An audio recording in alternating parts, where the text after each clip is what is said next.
Okay, for hitting an offensive backhand, my recommendation is to use either an Eastern or a semi-Western grip.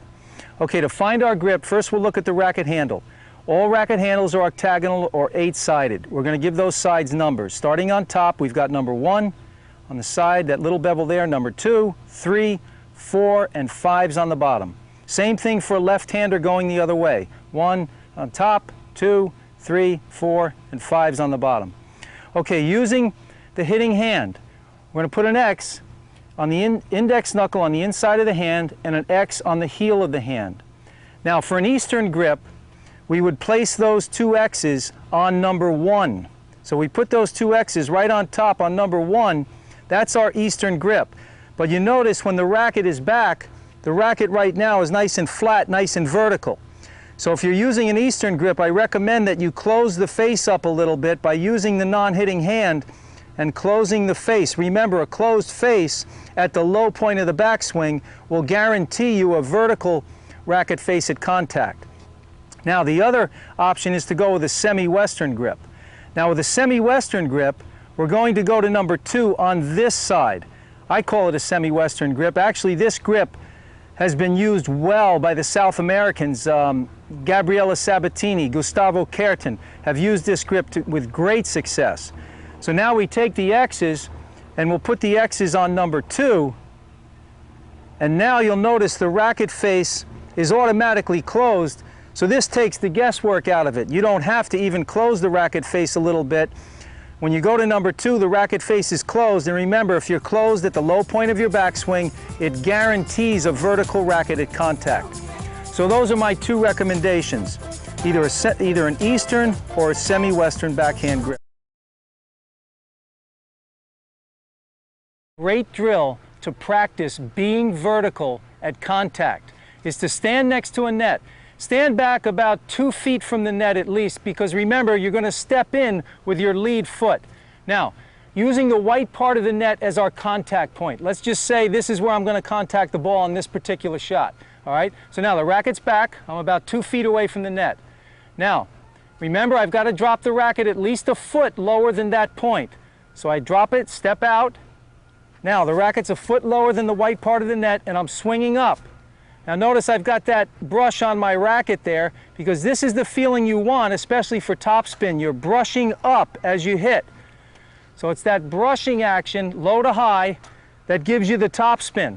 Most people think, you know, topspin, oh, that means I come over, I hit the top of the ball, right?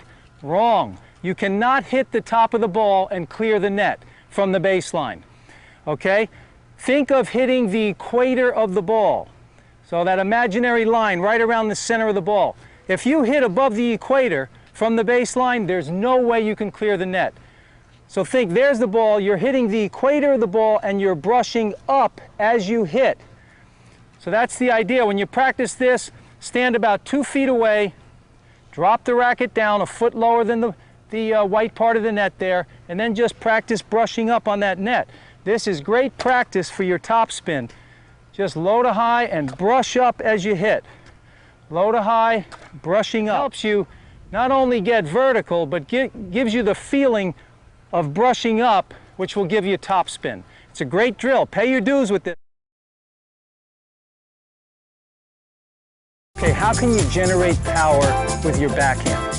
Well, that inside-out swing will give you more power because it increases the radius of your swing. The further you can hit the ball out away from your body, it will give you more power with the same energy output. The other thing is, once you get the racket back, when you get to this position, many players just fire the muscles forward, and that's difficult to do.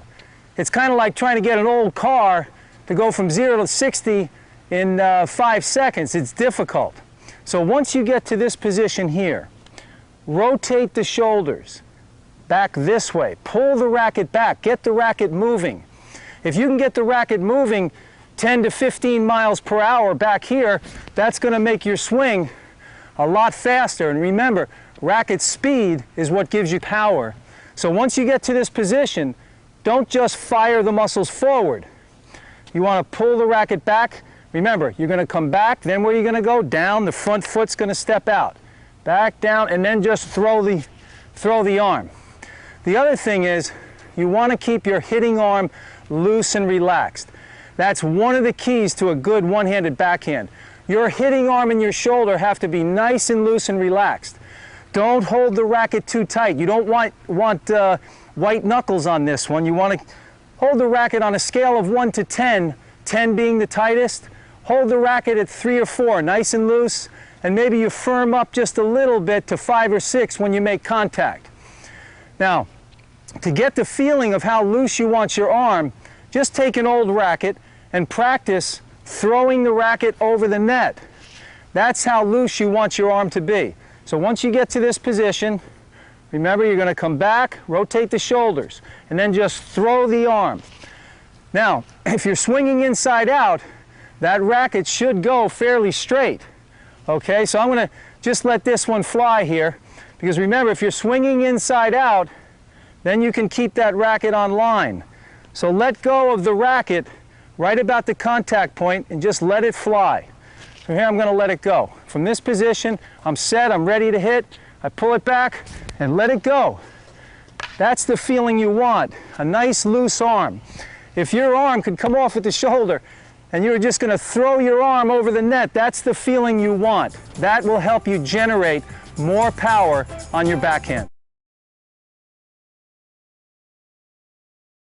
Now, creating the archway on the backhand is a good checkpoint on the finish, because if you have a nice finish and you're striving to finish high and create half of an archway there, you see how my arm and racket have created half of an archway, you'll tend to swing more from your shoulder and not use your lower arm, your forearm and your wrist.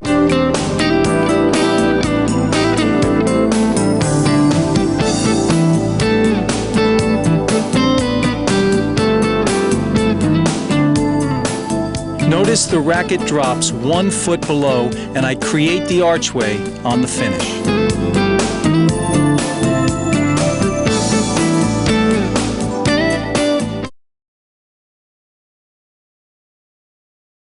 The backhand is sailing long. Most likely, again, the racket face is tilted back or laid back at contact. You've got to learn to use your non-hitting hand. Remember, that hand's not on the throat of the racket as an ornament. You want to use it to close the face of the racket at the low point of the backswing. So the palm on my left hand now is facing down. That closes the face of the racket. Now remember, once you're closed here, okay, here's a side view. When you're closed here, as you swing up, your racket will naturally become vertical there.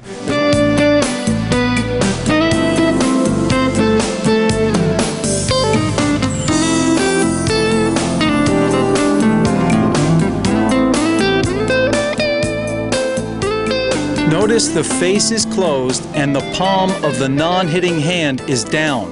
This will prevent your backhand going long.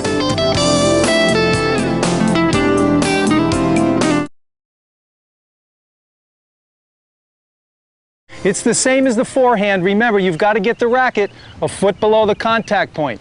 But now you have your non-hitting hand to help you get the racket down. Remember, that hand's not there just for an ornament. Use your non-hitting hand to get the racket a good foot below the ball. To prevent our backhand from going in the net, we're going to do our sit in the chair drill with our backhand, and also we're going to think about the rear shoulder. The non-hitting hand, remember, is going to help drop the racket down, so that rear shoulder is going to be slightly lower than the front shoulder when that racket is a good foot below the contact point. Okay, so remember the 2 points: sit in the chair and the rear shoulder lower. Here we go.